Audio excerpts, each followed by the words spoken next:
नमस्कार मित्रांनो, महाराष्ट्राची यशोगाथा या आजच्या भागामध्ये आज आपण पाहणार आहोत वपुर झा या पुस्तकाची एक रंजक कहाणी, ज्याच्यामध्ये वपू काले यांनी लिहिलेले त्यांच्या आयुष्यातले अनुभव इतके वर्ष निघून गेल्यानंतर सुद्धा आपल्याला या पुस्तकात त्यांनी जे काही लिहून ठेवले ते आजही आपल्याला जिवंत वाटतं. म्हणजे वपू काले हे आपल्याला मराठी साहित्यातील अजरामर लेखक म्हणून का ओळखले जातात याचा आपल्याला प्रत्यक्ष अनुभव या पुस्तकातूनच येतो. त्यांनी लिहिलेल्या अनेक पुस्तकांपैकी माझं आवडतं हे पुस्तक वपुर झा हे इतकं महत्त्वाचं मला वाटतं आणि त्यातलं इतकं जिवंतपणा मला वाटतो की त्यातून आपण जेव्हाही हे पुस्तक उघडून पाहिल्यानंतर आपल्याला प्रत्येक मजकूर, प्रत्येक शब्द आपल्याला नवीन काहीतरी उलगण्याचा प्रयत्न करून दाखवण्याचा आणि खुणावण्याचा प्रयत्न करत असतो. हा अनुभव मला आला.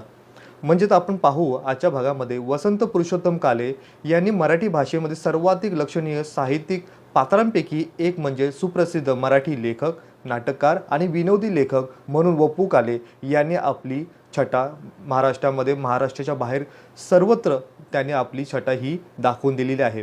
त्यांच्याबद्दल आपण जर पाहिलं तर त्यांचा जन्म 27 जून 1912 मध्ये बेलगाव येथे झाला. त्यांनी अनेक पुस्तकं, नाटके आणि लघुकथा लिहून मराठी साहित्यावर मोठा प्रभाव पाडलेला आपल्याला दिसून येतो. त्यांच्या लेखनाला आजही तितकीच मागणी आणि तितकंच जिवंतपणा दिसून येतो. 1930च्या दशकामध्ये जेव्हा मराठी साहित्य पुनरुज्जीवन करत होतं तेव्हा वपू काले यांनी त्या साहित्यिक कारकिर्दीला त्यांच्या सुरुवात केली. त्यांचे सुरुवातीचे लेखन हे प्रामुख्याने निबंध, लघुकथा होतं आणि त्यामध्ये त्यांनी खूपच आपलं मूल्यवान योगदान दिलेलं दिसून येतं. वपू काले यांनी 1950च्या दशकामध्ये नाटकाची निर्मिती करण्यास सुरुवात केली आणि म्हातारीचा चेंदू, शांततेचा करता चालू आहे आणि कुरुक्षेत्र हे त्यांच्या सर्वात प्रसिद्ध कामापैकी काही महत्त्वाचे हे क्षण आपल्याला दिसून येते. वपू काले यांनी 1960च्या दशकामध्ये पुस्तकं लिहायला सुरुवात केली आणि लगेचच मराठी साहित्यातील एक प्रमुख व्यक्तिमत्व म्हणून ओळखले जाऊ लागले. पार्टनर, वपुर झा आणि ही वाट एकतीची यासारखी कामे त्यांनी अनन्यसाधारणपणे त्यांनी लोकांचे दुःख आणि वास्तववादी चित्रण करण्यासाठी त्यांची ओळख ही आणखी गहन प्रशंसा होत गेलेली आपल्याला दिसून येते. त्यांच्या पात्रांच्या सापेक्षतेमुळे आणि सरळ व सशस्त्र लेखनी शैलीमुळे त्यांच्या कथा सामाजिक पार्श्वभूमीतील वाचकांच्या पसंतीस उतरलेला आपणास दिसून येतात. तसेच त्यांचे विचार साहित्य रसिकांमध्ये खूप प्रसिद्ध असून सुद्धा हसता हसता डोळ्यामध्ये पाणी आणणारा असा त्यांचा विनोद असे विशेषतः तरुणाईच्या मनावर वपूंनी आपल्या लेखनाच्या माध्यमातून गारूड केलं होतं, जेणे हे करून ही एक कला त्यांना चांगलीच उमजली होती. ही कला त्यांना येत होती असा संदेश ते अगदी सहज देऊन जात असत. पण हे एक साधंसुधं असं व्यक्तिमत्व नव्हतं. आपल्या लिखाणातून जगण्याचं तत्वज्ञान सोप्या आणि रंजक पद्धतीने सांगणारे हे थोर साहित्यिक म्हणजे वसंत पुरुषोत्तम काले होय. वपू काले यांचं निधन 14 मार्च 1995 रोजी वयाच्या 82व्या वर्षी त्यांचं निधन झालं. तरीही त्यांचे कार्य, त्यांचा वारसा अतोनात पुढे जात दिसताना आपल्याला दिसून येतो. त्यांच्या कलाकृती आजही मोठ्या प्रमाणावर वाचल्या जातात आणि त्यांचा आदर केला जातो. पुढे इंटरनॅशनल लिटररी फेस्टिवल दरवर्षी त्यांच्या मराठी लेखनातील योगदानाचा गौरव करण्यात हा सोहळा आयोजित करण्यात येतो. वपुर झा हे पुस्तक कोणासाठी आहे, कोणी हे वाचावं तर ज्यांना मोत्यातील चमक बघायची आहे अशा वेड्यांसाठी हे पुस्तक. मग तुम्ही कोणतंही त्यातलं पान उघडा, तुम्हाला त्यामध्ये चमक आणखी तेजावत दिसेल. त्यातला जो अनुभव तुम्ही जितक्या वेळा हा पुस्तक वाचाल त्यातून तुम्हाला नवे नवे असे अनुभव, तुमच्या आयुष्यात जर ती घटना घडलेली असेल तर त्यातून आपल्याला आणखीच की यांना ह्या अर्थानं ह्या गोष्टी सांगायच्या होत्या हे असं आपलं चटकन लक्षात येऊन जातं. हे पुस्तक कसं वाचायचं, एका बैठकीत अथवा तिथे इतिहास म्हणून वाचायचं किंवा एका दमात वाचायचं, हे असं पूर्ण त्यांनी नाहीच सांगितलेलं आहे. काही हौशी घरांमध्ये जसं ड्रेसिंग टेबलावर निरनिळ्या कलरच्या अत्तरांच्या बाटल्या असतात, जसा मूड असेल तसं अत्तर वापरायचं किंवा जसा मूड व्हायचा, आपल्याला जसं वाटेल तसं अत्तर निवडायचं. तसंच हे पुस्तक आपल्याला तसंच वाचायला सांगतं. हवं ते पान आपल्या आपल्या आवडीनुसार आपला मूड कसा आहे हे उघडायचं आणि त्या सुगंधाप्रमाणे ते पुस्तकाचा आनंद आणि आस्वाद आपल्याला मिळतो. एखादा सुगंध पुन्हा घ्यावासा वाटला तर पुन्हा शोधायचं आणि त्या शोधात आणखी काहीतरी सापडेल. यातूनच हे पुस्तक आणखी आपल्याला अचंबित करून टाकतं. वपुर झा हे पुस्तक जेव्हा तुम्ही पाहाल तर त्याच्या मुख्य पृष्ठावर हा एक पेला रिकामा दिसतो. आकाशाचा शब्द झेलण्यासाठी मनातली साठलेली जळमटं, जळजळ, स्वतःबाबतच्या मोठेपणाचा भ्रामक कल्पना दूर केल्या म्हणजे हा पेला नव्या विचारांसाठी रिकामा राहतो असं त्यांचं म्हणणं आहे. त्या पेल्यात आकाश उतरतं. अशाच अनेक कलावंताच्या अनेक आविष्कारांसाठी तुम्ही तुमच्या मनाचे गाभारे रिकामे ठेवा. स्वच्छ ठेवलेत त्यात मलाही जागा मिळेल असं त्यांना म्हणायचं आहे. म्हणजे पेला पुन्हा रिता झाला. हा पेला त्या आकाशाचे नित्यनूतन दान स्वीकारण्यासाठी कायमच रिताच राहावा असा आशीर्वाद वपू मागतात. अंत आणि एकांत यापैकी माणूस एकांतालाच जास्त घाबरतो. शब्द जोडण्याच्या आटापिटा तेवढ्यांसाठी आतापर्यंतच्या आयुष्यात एकांतवासाच्या भीतीने मी अनेक मरणं पाहिली आणि त्यांच्यावर मात करण्यासाठी अनेक माणसं जोडली. महापालिकेची 27 वर्ष नोकरी केली ती मैफलच समजूनच. लेखन, कथाकथन, दौरे, सहली, नाटक, चित्रपटातील लुडबुड, भावरसमय स्वर यामिनी या संगीत कार्यक्रमाबद्दल निवेदन ही सगळी उरफोड माणसासाठीच होती. पुढे वपू म्हणतात, मी कधीही आत्मचरित्र लिहिणार नाही. लिहिण्यासारखं खूप आहे. काही काही प्रसंग ते इतके नाट्यपूर्ण आहेत की त्या प्रसंगासाठी आत्मनिवेदनपर काहीतरी लिहावं. पण तरीही आत्मचरित्र वगैरे काही खरं नाही. आत्मचरित्रात काय लिहिलं जात असावं, आपण किती बेस्ट आहोत आणि तमाम पब्लिकला ते शेवटपर्यंत कसं कळलं नाही हा टाहो फोडण्यासाठी आत्मचरित्र लिहिलं जातं. आपल्याला काय काय सहन करावं लागलं हे सांगण्यासाठी हेतू असतोच. माझ्या हातून कळत न कळत असंच काहीतरी लिहिलं जाईल म्हणून आत्मचरित्र नाही म्हणता है. आपण ज्याप्रमाणे काही लोकांचे अपराध पोटात घालतो त्याचप्रमाणे आपले अनेक अपराध इतर मंडळी पोटात घालत असतात. त्या इतरांनाही चरित्र लिहायचं ठरवलं तर आपले 3-13 वाजतील असं त्यांना वाटतं. म्हणूनच जोपर्यंत इतर मंडळी आपली आपली आत्मचरित्र लिहित नाहीत तोपर्यंत मी माझं आत्मचरित्र का लिहावं इतकं सांगून जातं. एक काल असा होता की आपल्या आईवडिलांना केंद्रबिंदू आपणच होतो. अपत्य संगोपन हा त्यांचा विसावा छंद आणि ध्येय होतं. आपलं मूल आपल्याला दुरावेल का हा प्रश्न त्यांना कधीच पडला नाही. आपल्या मुलांसाठी आज आपण वेळ देत आहोत का? मुलांपलीकडे आपल्या आनंदाच्या जागा कोणत्या आहेत? त्यांचे आणि आपले आनंद एकच आहेत का? आईबाप म्हणून आपण त्यांचा विश्वास कमावला आहे का? तसं नसेल तर ते अस्थिर आहेत. अस्थिर माणसं जशी बारमध्ये सापडतात तशी सिद्धिविनायक मंदिराच्या रांगेतही आपल्याला दिसून येतात. मी तुझ्याकडे आता सरळ सरळ बघतोय, बाकीचेही बघतायत. तुला पुरुषांच्या नजरेची बघण्याची चीड नाही का येत? काय यावी? मी स्विमिंग ड्रेसमध्ये असताना पुरुष बघणारच, त्यांनी बघावं म्हणून मी इथं येत नाही. It is a part of the game. पुरुष पाहणारच. स्वाभाविक गोष्टीवर चिडण्यात अर्थच नसतो. भुंगे जमावेत म्हणून कमळ फुलत नाही आणि एखादं कमळ पकडायचं असं ठरवून भुंगे भ्रमण करीत नाहीत. फुलणं हा कमळाचा धर्म, भुलणं हा भुंग्यांचा धर्म. जाणकारांनी रसिकांनी कमलाकडेच पाहावं, भुंग्याकडे पाहावं आणि फुलावं कसं आणि भुलावं हे कसं शिकावं? समाजाला घाबरायचं ठरवलं तर कोणतीही समस्या सोडवता येत नाही. स्वतःचं आयुष्य स्वतःला जगावं लागतं आणि समस्या सोडवल्याशिवाय जगता येत नाही. स्वतःच्या समस्येपेक्षा समाज श्रेष्ठ आहे असं मानलं की जगणं ही समस्या होते. त्याचप्रमाणे स्वतःच्या अस्तित्वापेक्षा समस्या मोठी आहे असं मानलं तर समस्या कधीच सुटत नाही. स्वप्न बाळगण्यासाठी कर्तृत्व लागतं असं कोणी सांगितलं?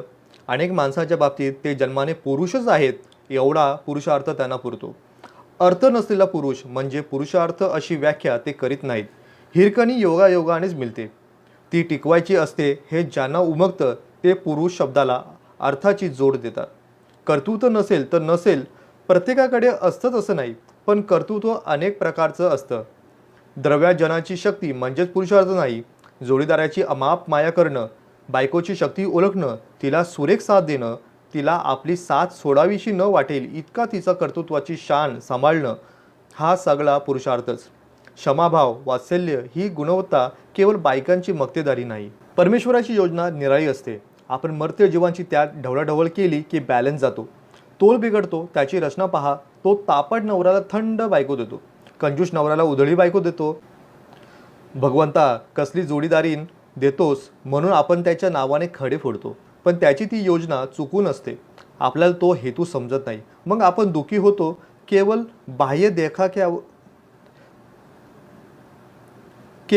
बाह्य देखाव्यावर बोलून कातडीचा रंग पाहून लग्न जमवतो, आर्थिक बाजू पाहतो, सौंदर्य शोधतो, शिक्षणाचा अंदाज घेतो आणि केवळ रूपावर भावळून आयुष्यातले निर्णय घेतो आणि म्हणून वैतागतो, पस्तावतो. परमेश्वराने भलताच जोडीदार गळ्यात मारला म्हणून कातावतो. शेजाऱ्याची बायको सुलक्षणी वाटते. मुलातच दागिन्याचा सोच कशासाठी? मंगळसूत्र कशासाठी? नवऱ्याबद्दलच्या भावना दागिन्यातून व्यक्त व्हायला हव्यात का? एकीकडे मारे मंगळसूत्र घालायचं आणि नवऱ्याच्या तरेवाईकपणाचा हकीकती ऑफिसातल्या मैत्रिणीला व मित्राला सांगायच्या. या विसंगतीचा कोणी विचार केला आहे का? नवऱ्याबद्दलच्या या मानसिक व्यथा इतरांना सांगताना मंगळसूत्रामागचा संकेत जातो कुठे? मग तो केवळ एक उपचार राहतो. चार मामूली व मिरवण्यायोग्य दागिन्याप्रमाणे मंगळसूत्र हा निव्वळ एक दागिनाच उरतो. असं असेल तर या दागिन्यामागचं प्रयोजन काय? वेगवेगळ्या फॅशनचे मंगळसूत्र करून घेण्यासाठी आज भगिनी वर्गामध्ये चढाओढ लागलेली आहे. परवडत नाही, महागाई किती आहे असं म्हणता म्हणता सराफाच्या दुकानात पाय ठेवायलाही जागा नसते. पहिलं मंगळसूत्र मोडून नवीन फॅशनचं करून घेताना सराफ सोनार मंडळी आपल्याला किती लुबाडतात हे तर बापजन्मी तुम्हाला कळणार नाही.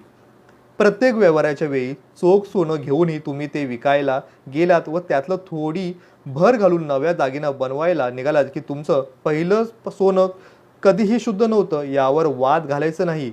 सराफाचं दुकान आणि लोकलमधला गुंड यात फरक इतकाच की पहिल्या ठिकाणी तुम्ही आपणहून मंगळसूत्र काढून देता आणि लोकलमध्ये ते खेचलं जातं. रिटायर होणाऱ्या म्हाताऱ्यांचं नेमकं दुःख कोणतं? रिटायर झालो की पगार नाही, उद्योग नाही या विचारापेक्षाही आपल्या गैरहजेरीने ऑफिस बंद पडणार नाही हे दुःख फार मोठं असतं.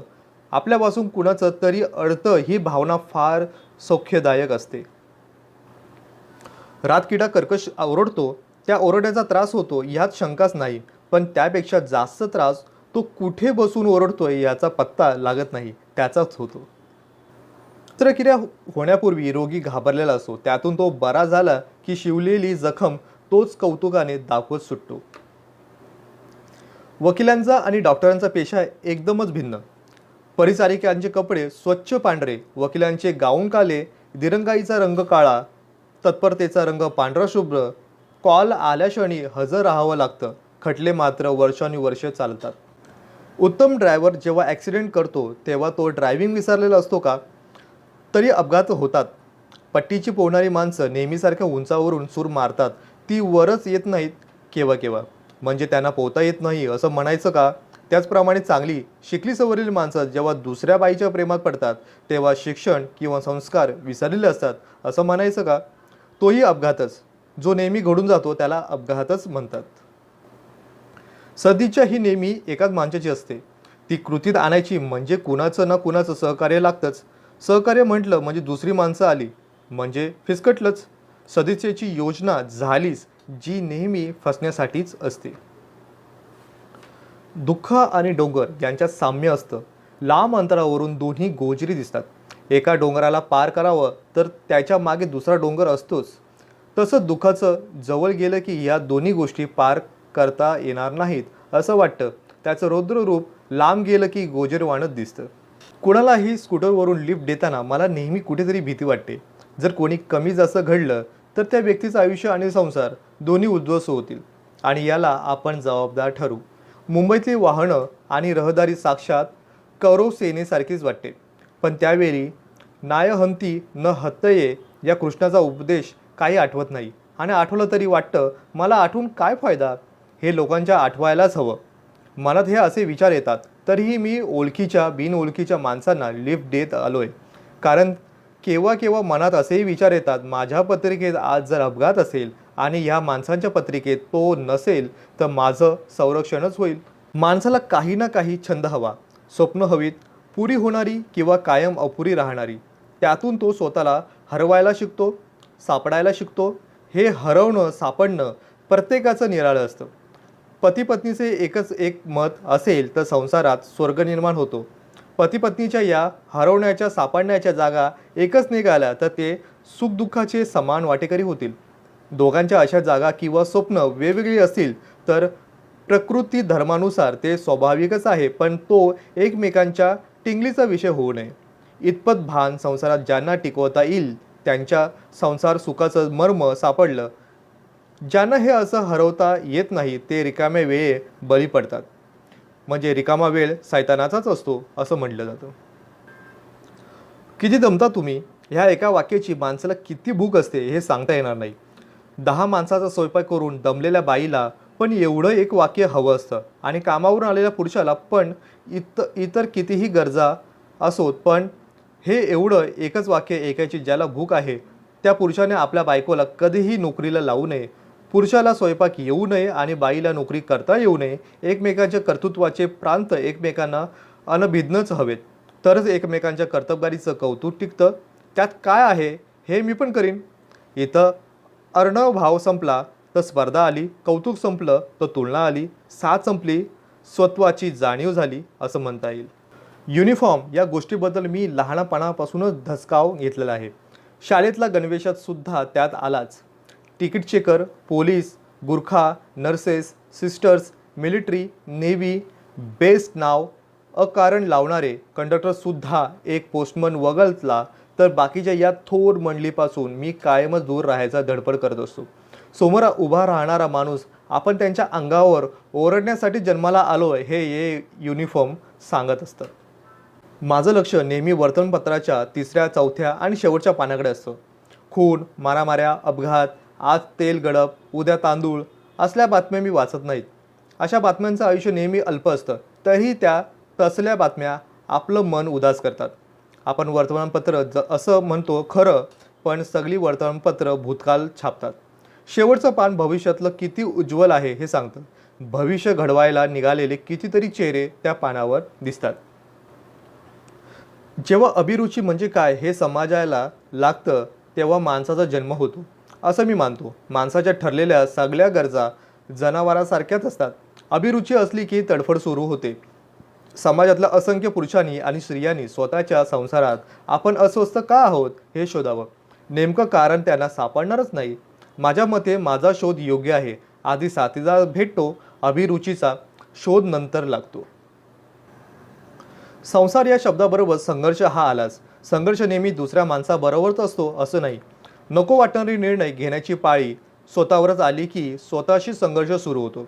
संसारात या संघर्षाचं खापर फोडण्यासाठी जोडीदार मिळतो इतकंच, पण असे हे संभाव्य संघर्ष कुणामुळेही निर्माण झाले तरी एकमेकांना गुड नाईट म्हणण्यापूर्वी त्या दिवसाचे संघर्ष त्याच दिवशी संपवायचे आणि उगवत्या सूर्याला ताज्या मनानं स्वागत करायचं. संसार यशस्वी करण्यासाठी आणखी वेगळं काही करावं लागत नाही. नियती एक कोरा करकरीत दिवस सूर्योदयाबरोबरच तुम्हाला बहाल करते. रात्र कालाचा फळा पुसून लख्ख करणारं डस्टर, त्या स्वच्छ फळ्यावर आपण कालचे धडे लिहायचे. जो नव्या दिवसाला कोऱ्या मनानं सामोरे जातो, नवा मजकूर लिहितो, तो लेखक नसेल पण एक प्रतिभान व्यक्ती जरूर असतो. मागच्या पिढीने पुढच्या पिढीसाठी विल करताना सर्वस्व द्यावं. गुडविल मात्र पुढच्या पिढीवरच सोपावं. इतरांच्या गुडविलवर लोळून दिवस काढणाऱ्या माणसांची मी केव्ही करू शकत नाही. कारण आपल्या जोडीदार रोज वरची उंची गाठतोय हेही या महाभागांना समजून घ्यावंसं वाटत नाही. मी माणसं जाणीवेने जगतात. ती नुसतीच दुःखांची कारणीमासा शोधून थांबत नाही, तर एखाद्या सौख्याचेही आपण भागीदार का झालो याचाही ते वेध घेतात. अशी माणसं ज्या सुखाला आपण पात्र नाही त्याकडे पाठ फिरवतात. या जगात पुरुषार्थ या शब्दाचा अर्थ समजलेले पुरुष फारच मोजके आहेत.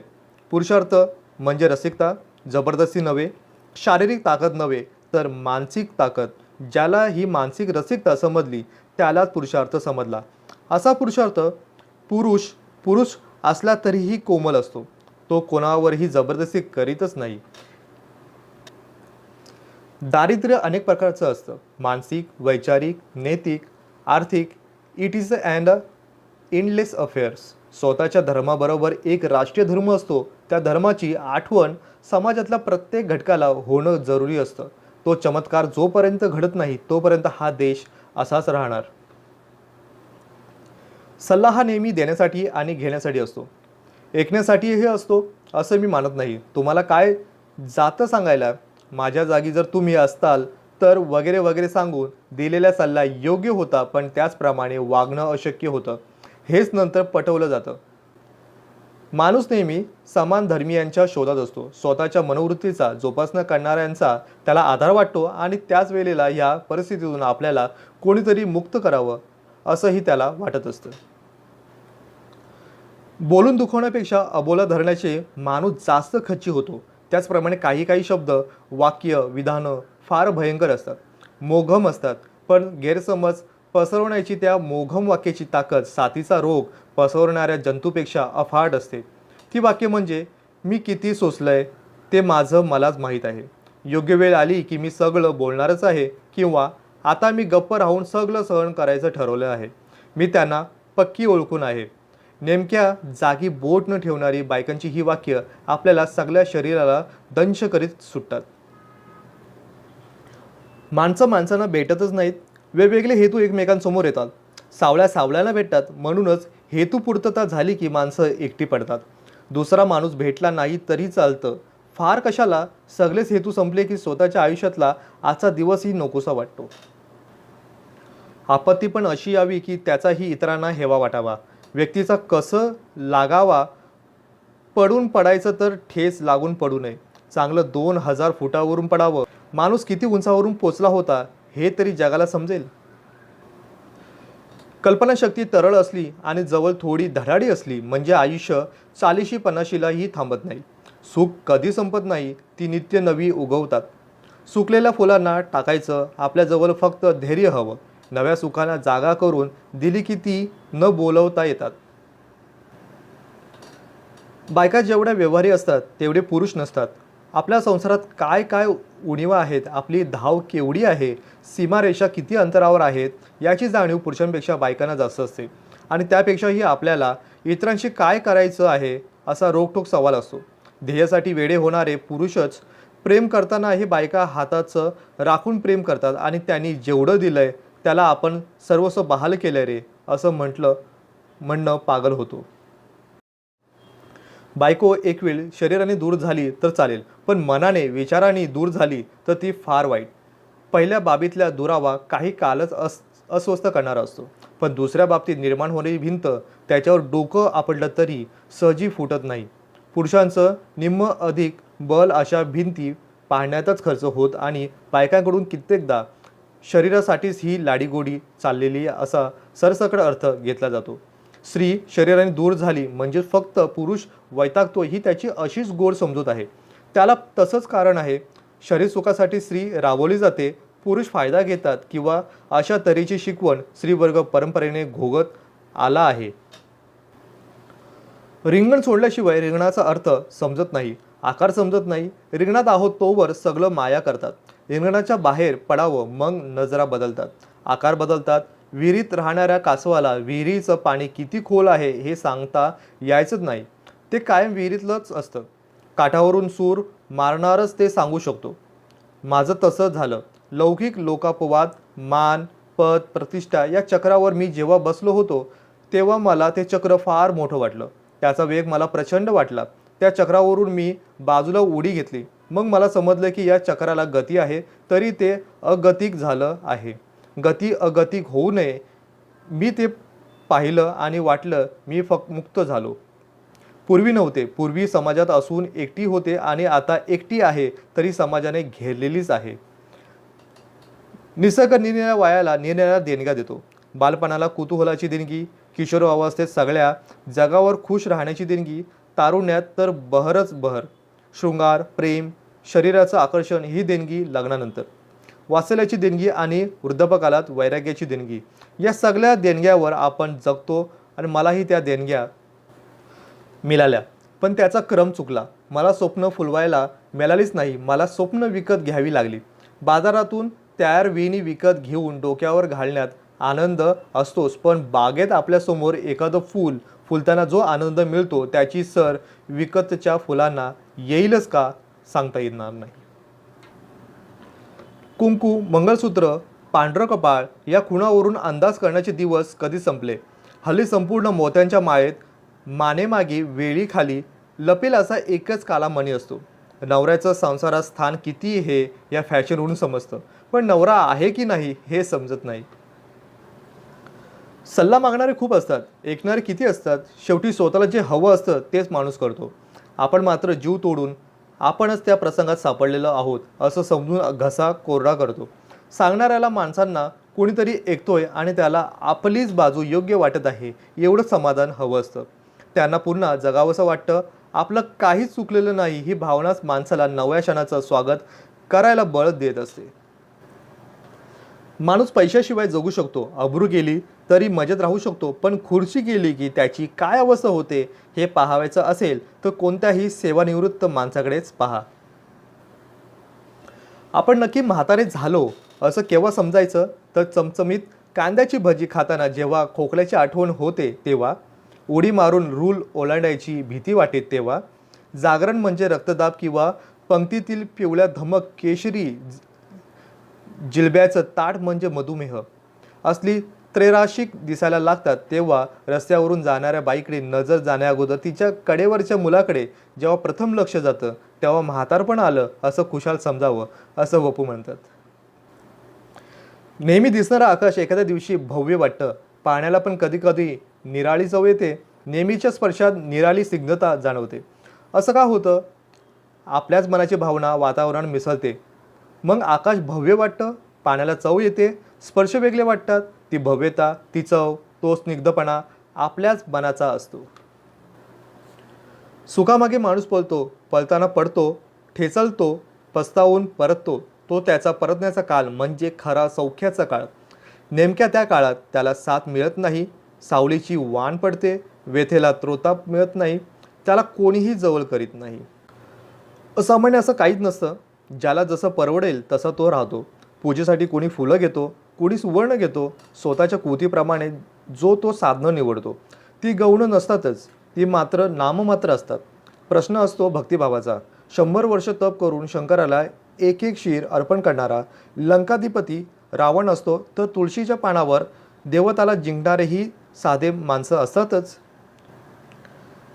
प्रत्येक वेळेला रडणाऱ्यांचं सात्वन करता येतच असं नाही. अर्थात रडणाऱ्याला त्याची जाणीव नसते. केव्हाही आपले डोळे कोरडे करायचा, आपली आवडती व्यक्ती जवळ यावी असं तिला वाटतं. पण काही वेळेला रडणाऱ्या माणसापेक्षा सात्वन करणाऱ्या माणसावरच जास्त ताण पडतो. ज्योतीपेक्षा समयी जास्त तापत नाही का? अशा प्रकारे वपुर्झा हे जे पुस्तकातून वपू काळी यांनी आपले जे विचार, आपले अनुभव जे मांडले आहेत ते एका भागामध्ये संपवणं अशक्यच आहे. त्यामुळे एका पहिल्या भागामध्ये आपण शक्यतो इतकी त्यांचे विचार आपण मांडण्याचा प्रयत्न केला आणि पुढच्या भागामध्ये आणखी एक नव्या विचारांचा आणि नव्या त्यांचं असलेले जे विचार आहेत त्यांनी कशाप्रकारे त्यांनी आपलं मत मांडलं हे ताजंतवानं करणारं पुढचा भाग नक्कीच पहा. तोपर्यंत धन्यवाद.